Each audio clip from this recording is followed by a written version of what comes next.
Yeah, so let's have the amakuru agagarese kushemererwa mu bantu kandi nibagira ngo imiturire yabo neteganise bwo kushaka amezi okorwa mu ngendo ningwa tukaba tukina amezi turi kunywaga bisharara ba leta nayikondo kuko nayikondo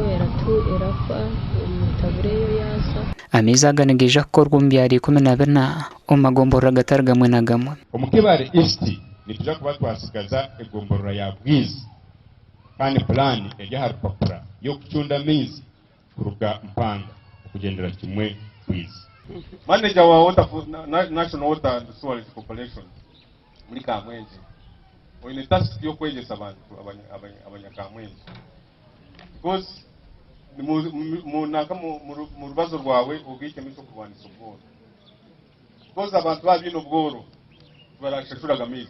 project yegeriwe nekorwa kitongore cya Water for People kandi okora mizaga no kwija kumaraho ubuhumbe bushatu omusente za Uganda. So we are working together with the district local government. My colleague David had mentioned the contract term is going to be 3,716,840,364 shillings, VAT inclusive. Tuonka twatanga kwasirije twashamu kateme emiti bakoraki tukafa kuhinga amezi naboneka gukora kindi kakugura so nanye ndabataka ubarateka sources ni mwekoremo umurimo